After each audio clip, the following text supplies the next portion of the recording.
ओम शांति। 20 सितंबर 2025 के ईश्वरीय महावाक्य। पहले सुनते हैं मुरली के मुख्य पॉइंट्स। बाबा ने कहा, तुम संगम युगी ब्राह्मण देवताओं से भी ऊंचे हो। तुम्हारा जीवन अमूल्य है, देवताओं का नहीं, क्योंकि तुमको पढ़ाने वाला है स्वयं परम पिता परमात्मा, ज्ञान का सागर। अगर अच्छी रीति पढ़ें, योग में रहें तो अच्छा पद मिल सकता है। अपने पर रहम करना चाहिए, अपने पर करें तो दूसरों पर भी करें। फिर बाबा ने कहा, क्रिमिनल आई भी बड़ा धोखा देती है, सिविल आई बनने में ही मेहनत लगती है। बाप तुमको अपना बच्चा बनाए, फिर तुम्हारे ऊपर कितनी मेहनत करते हैं, तुम्हें विश्व का मालिक बनाते हैं, तो ऐसे बाप का कितना रिगार्ड होना चाहिए। लास्ट में बाबा ने कहा, तुम सर्विसेबल बच्चों को सर्विस का बहुत शौक होना चाहिए, तरस पड़ना चाहिए। सभी को चक्र का राज समझाना है। जो अच्छी रीति सर्विस नहीं करते, गोया आप ही अपने को शूट करते हैं, उनका पद भ्रष्ट हो जाता है। अब सुनते हैं महावाक्यों को विस्तार से।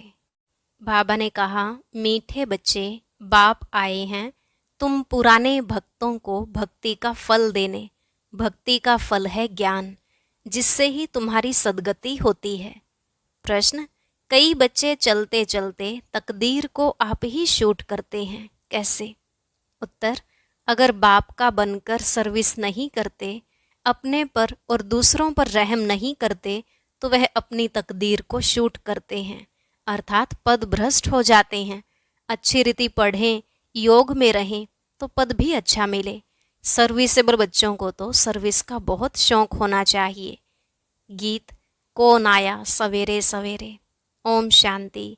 रूहानी बच्चे समझते हैं हम आत्मा हैं, न कि शरीर, और यह ज्ञान अभी ही मिलता है परमपिता परमात्मा से। बाप कहते हैं, जबकि मैं आया हूँ तो तुम अपने को आत्मा निश्चय करो। आत्मा ही शरीर में प्रवेश करती है, एक शरीर छोड़ दूसरा लेती रहती है। आत्मा नहीं बदलती, शरीर बदलता है। आत्मा तो अविनाशी है, तो अपने को आत्मा समझना है। यह ज्ञान कभी कोई दे न सके। बाप आए हैं बच्चों की पुकार पर। यह भी किसको पता नहीं है कि यह पुरुषोत्तम संगम युग है। बाप आकर समझाते हैं, मेरा आना होता है कल्प के पुरुषोत्तम संगम युग पर, जबकि सारा विश्व पुरुषोत्तम बनता है। इस समय तो सारा विश्व कनिष्ठ पतित है, उसको कहा जाता है अमरपुरी। यह है मृत्युलोक।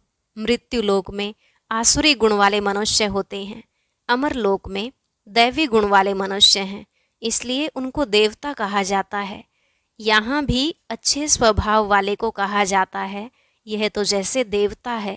कोई दैवी गुण वाले होते हैं, इस समय सब हैं आसुरी गुण वाले मनुष्य, 5 विकारों में फंसे हुए हैं। तब गाते हैं, इस दुख से आकर लिबरेट करो।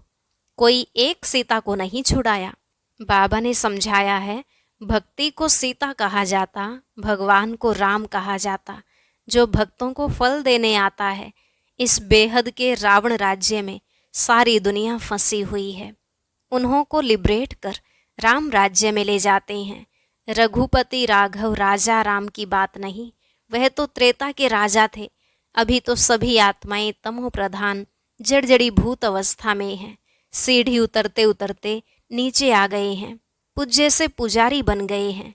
देवताएं किसकी पूजा नहीं करते, वह तो हैं पूज्य।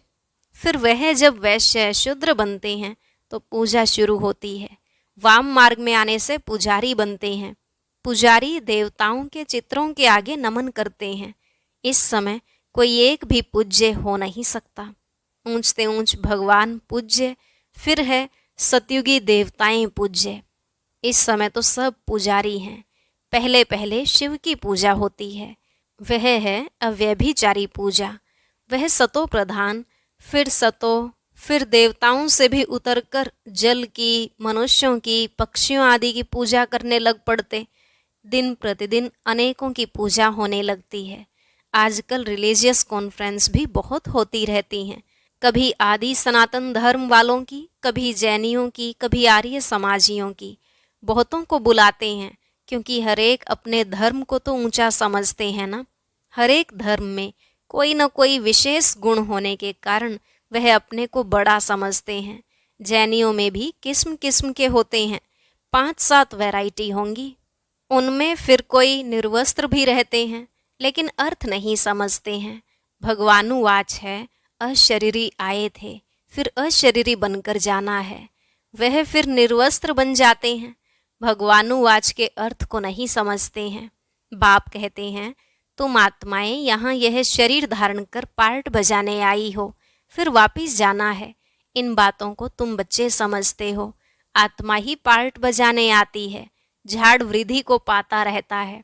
नए नए किस्म के धर्म इमर्ज होते रहते हैं, इसलिए इनको वैरायटी नाटक कहा जाता है।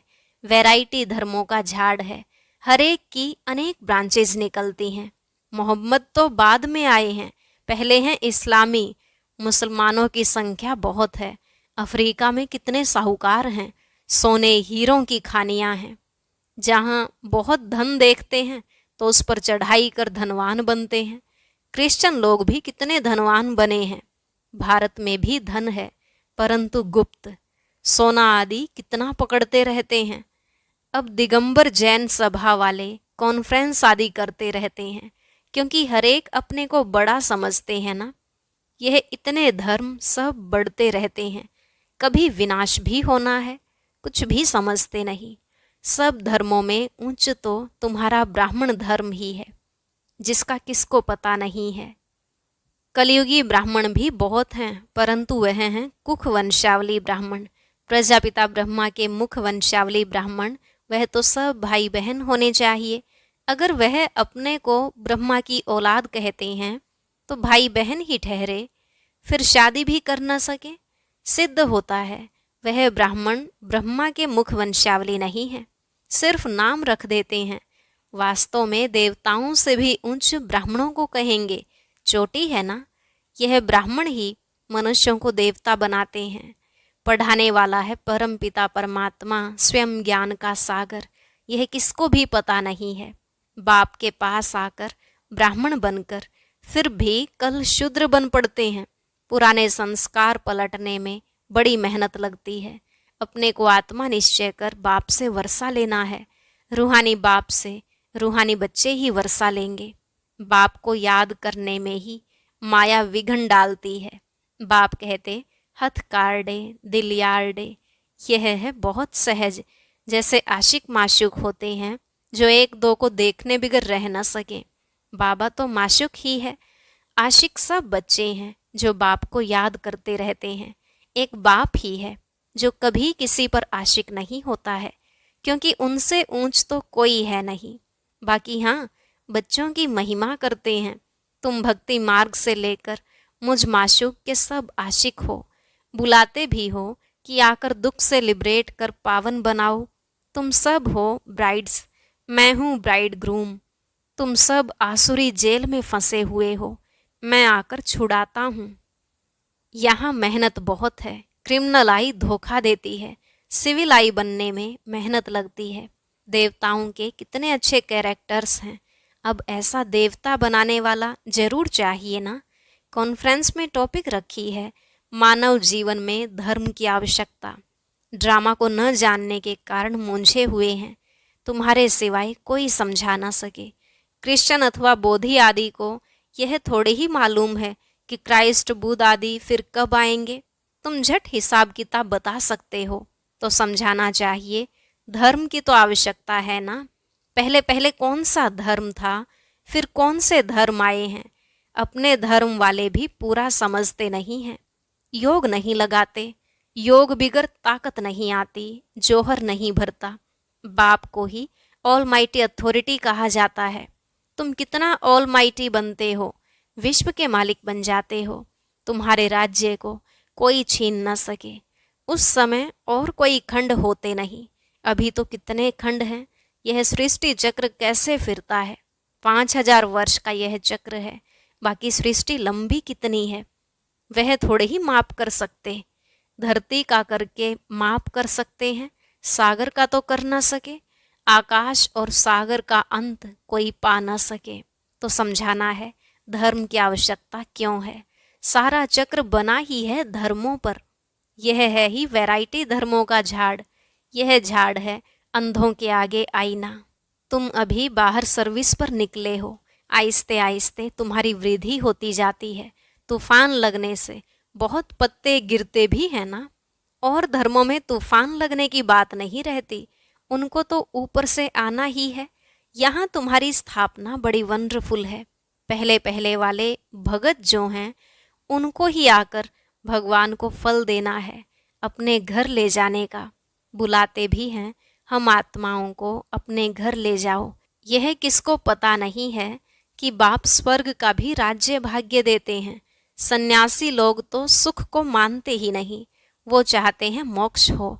मोक्ष को वर्षा नहीं कहा जाता, खुद शिव बाबा को भी पार्ट बजाना पड़ता है, तो फिर किसको मोक्ष में कैसे रख सकते। तुम ब्रह्मा कुमार कुमारियां अपने धर्म को और सबके धर्म को जानते हो।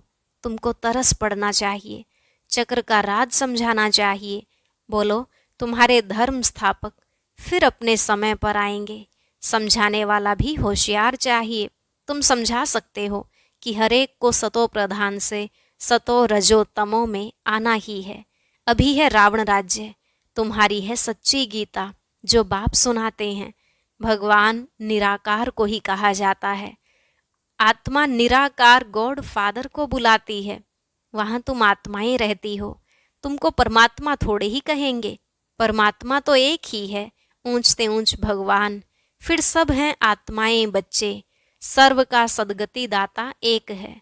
फिर हैं देवताएं, उनमें भी नंबर 1 है श्री कृष्ण, क्योंकि आत्मा और शरीर दोनों पवित्र हैं। तुम हो संगम युगी, तुम्हारा जीवन अमूल्य है, देवताओं का नहीं। ब्राह्मणों का अमूल्य जीवन है।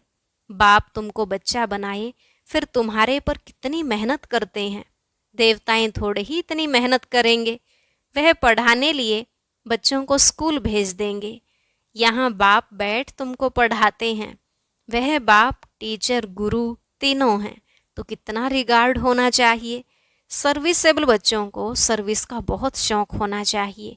बहुत थोड़े हैं जो अच्छे होशियार हैं तो सर्विस में लगे हुए हैं। हैंड्स तो चाहिए ना लड़ाई के मैदान में जाने के लिए। जिनको सिखलाते हैं उनको नौकरी आदि सब छुड़ा देते हैं। उन्हों के पास लिस्ट रहती है। फिर मिलिट्री को कोई रिफ्यूज़ कर ना सके कि हम मैदान पर नहीं जाएंगे। ड्रिल सिखलाते हैं कि ज़रूरत पर बुला लेंगे, रिफ्यूज़ करने वाले पर केस चलाते हैं।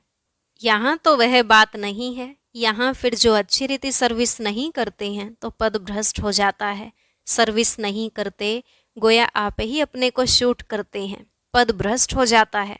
अपनी तकदीर को शूट कर देते हैं। अच्छी रीति पढ़ें, योग में रहें तो अच्छा पद मिले। अपने पर रहम करना होता है, अपने पर करें तो दूसरों पर भी करें। बाप हर प्रकार की समझानी देते रहते हैं। यह दुनिया का नाटक कैसे चलता है, तो राजधानी भी स्थापन होती है। इन बातों को दुनिया नहीं जानती। अब निमंत्रण तो मिलते हैं, 5-10 मिनट में क्या समझा सकेंगे। 1-2 घंटा दें तो समझा भी सकेंगे।